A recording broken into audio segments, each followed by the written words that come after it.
And on this Palm Sunday, I want to celebrate family, because I know that one of the things quarantine has done is it has caused us to have to learn how to do family in confined quarters. So much of life, how we experience life, is based on how we perceive it. Our perception informs our reaction. The challenges of adulthood are different than those that teens have, which are different than the ones preteens have, which are, you get the idea. It can be easy as an adult, and we often do it jokingly, but it can be easy as an adult to dismiss or downplay the angst of a teen, or the silly things that adolescents stress over. We can easily default to this, oh yeah, you think you got problems now? Wait till the bills start arriving, kid. Wait till you have to pay the rent. Wait till you have to buy your own car. You just wait. You don't even know what trouble is. And we can kind of take that approach with our kids and downplay the experiences that they have in life. So I'd like to present, if I can, just real quickly, a few parenting pitfalls to avoid in order to not alienate your kids or suppress their growth or lose their trust during this time of COVID-19 and beyond. Here we go. I'm going to call them parent traps or syndromes, if you will. And the first one to avoid is the glory days syndrome. And I'm spelling days D-A-Z-E, because a lot of times we get dazed by the past. We talked last week, if you'll remember, most of you were here last week, a few of you may not have been, but last week we talked about Israel when they were in exile under King Nebuchadnezzar. He sent them out of Jerusalem, put them in a foreign land. You remember that? They had to make lives for themselves, and they were gone for 70 years. When they were finally able to return to Jerusalem, something very exciting happened. The temple that had been destroyed by the Babylonians, they had completely decimated the glorious temple that Solomon had built. The temple was rebuilt. It was rebuilt under the leadership of men named Nehemiah and Ezra. And I'm going to tell you something, that was a glorious accomplishment. That was a wonderful feat to have the temple of God restored, rebuilt, a brand spanking new temple. And you would imagine that all the people were overjoyed by it, right? That everybody was celebrating unanimously. How could anybody who was a member of the body of Israel, how could anybody not celebrate the fact that the temple had been rebuilt? But if you think everybody did, you'd be wrong. Then all the people gave a great shout, praising the Lord, because the foundation of the Lord's temple had been laid. So everybody's having a good time, everybody's celebrating. This is a celebration. This is a party. But many of the older priests, the Levites and other leaders who had seen the first temple wept aloud when they saw the new temple. You know, as you get older, it's easy to develop that good old days-itis. So I don't even know when the good old days were. Was it when people lived in caves and makeshift housing and didn't have central heat and air? Were those the good old days? I don't know. Was it when you read yourself to sleep at night by candlelight because there was no electricity?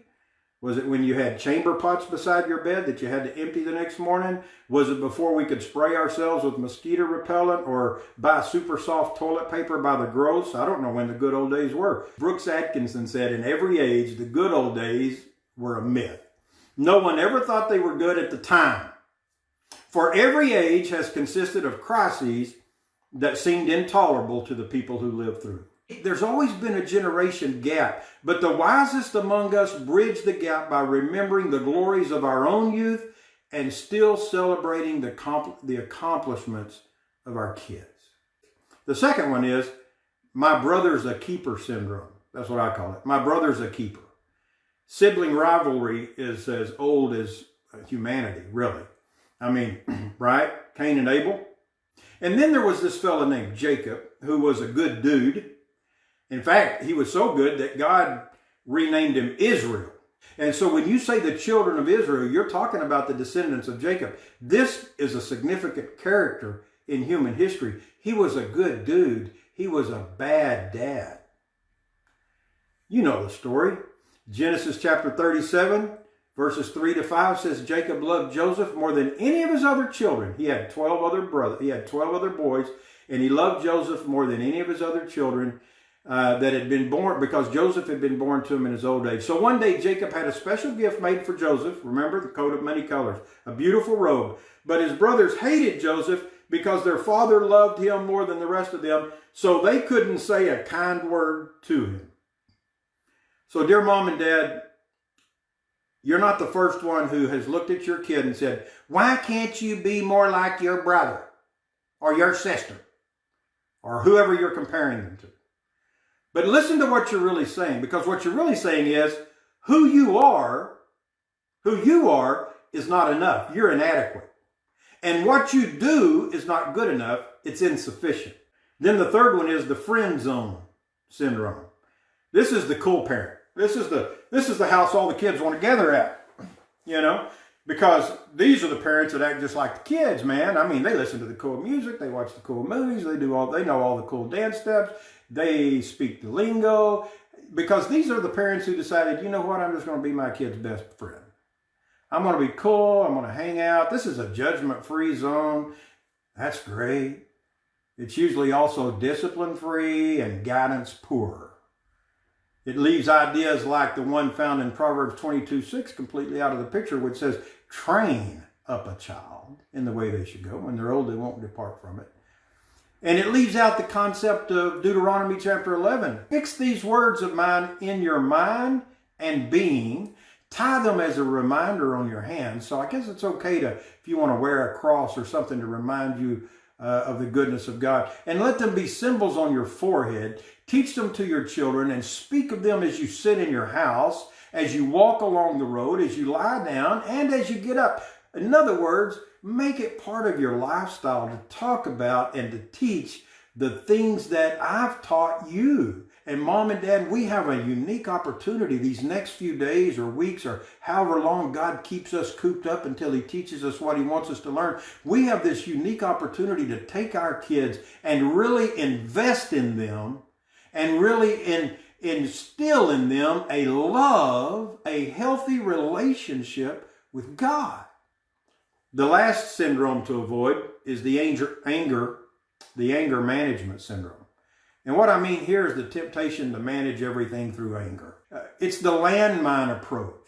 You pretty much leave them to their own direction and decisions. You ignore their missteps until they hit a nerve, and then boom, you blow up. So what happens? The kids are tiptoeing around the landscape of their home, trying to avoid contact, watching every step, timid, uncertain of their own actions because they're very certain of yours. Kids respond to this kind of thing in various ways. And I witnessed it because I had 3. They respond in various ways. One of them is any attention is good attention. You ever known somebody who gets in trouble just to get attention? Hey, it may be dad whooping me, but at least it's dad paying attention to me. At least I know he knows I'm here. Some kids respond that way. Other kids take the bunker mentality. They hide their activities from their parent. Don't you hate that, parents, when you don't know what kids are doing? When you don't know what they're doing with their social media accounts, when you don't know what they're doing online, when you don't know what they're doing with their friends, they hide their activities from their parents to avoid confrontation. They're afraid to tell you what's going on in their life because they always get the same response. They camouflage themselves and disappear in the furniture, hoping not to be noticed because God knows if they get any kind of feedback at all, it'll be negative. And then some kids take the my enemy's enemy is my friend approach. And this is where the kid throws the ravenous, frothing at the mouth parent, another victim, preferably a brother or sister. They become snitches or tattletales. I'll tell you, parental tyranny is a terrible policy with lifelong consequences. And long after the coronavirus has taken its last victim, people will still be dealing with the mental and emotional scars left by the tyrannical parent. So let me give you some parenting 101 advice. Number 1, don't poke the bear. Ephesians chapter 6, verses 1-4. Parents really love verse 1. Children, obey your parents because you belong to the Lord, for this is the right thing to do. Man, we love to yell at our kids. But then verse 4 comes along. And it says, fathers. It addresses fathers because God always had that holding the father to the highest realm of responsibility, I believe. He said, fathers, do not provoke your children to anger by the way you treat them. Rather, bring them up with discipline and instruction that comes from the Lord. Number 2, treasure your treasures. Psalm chapter 127 and verse 3 tells us that children are a gift from the Lord. Yeah, you're right. They're your kids, but they're on loan from Him. They were His kids first, and they're His kids forever, and don't forget that. And then number 3, put your family on a fruit diet. And this is where I'm going to wrap it up.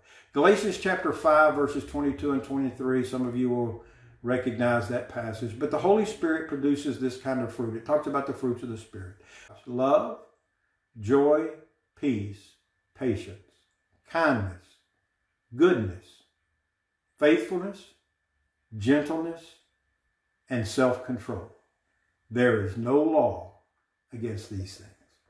You know, if we practice these things in front of our children and we teach them to our children and they practice them in their lives, you don't have to lay awake at night wondering if they're on the wrong side of the law. There's no law against love. Not the proper application of it. Loving is giving. You can't love without giving. You can give without loving, but you can't love without giving. Joy is more than happiness. You're not always going to be happy. I'm not happy every day. I'm not even happy all day, most days. But joy is more than that, because joy is the celebration of the goodness of God. The law makes you feel weak because the law shows you that you are weak. There is none righteous, no, not one. We've all come short of the glory of God. The law is there to point out our weakness and to point us to the place of strength. And that's why the Bible says the joy of the Lord. That's why Nehemiah said, the joy of the Lord is your strength, because in Him you find grace. In Him you find relief. In Him you find joy, and that is your strength. Peace is the next one. Look, God's not the source of strife and turmoil, and if your home is World War III, that's not God's doing. Jesus is the Prince of Peace, and I promise you there can be no lasting peace apart from Him. Patience. Sometimes I pray, God, give me patience, and give it to me now. Patience. Need that as a parent. Kindness. You know, I just wish if I could go back and do the one thing different as a parent, this is what I'd do. I wish I'd understood that when my kids were kids, when they were little kids, they deserved kindness as much as my neighbors did, as much as my coworkers did, as much as the people I pastored did, as much as the strangers I met on the street or in the grocery store or at the barbershop or wherever. They deserved kindness as much as those people did. But sometimes we forget that they're little people, and they don't stay little people forever.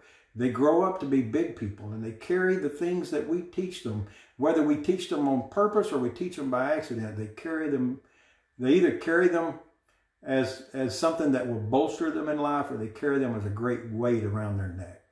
Goodness. You know, let's be good to our kids, and let's be good in front of our kids. Faithfulness. Faithfulness. Consistency. Thou art a jewel. There's no jewel greater than consistency in the raising of children. Gentleness. And then finally, self-control. These fruits don't grow wild in a world of weeds where selfishness, greed, ingratitude, and disrespect choke the life out of faith, hope, and love. These fruits are born of the seeds of the Spirit of God. They must be tended in the garden of grace, bathed in tears of compassion, and raised on the power of prayer. So until next week, may you be fruitful in your efforts to make your home a haven of faith, hope, and love. God bless you.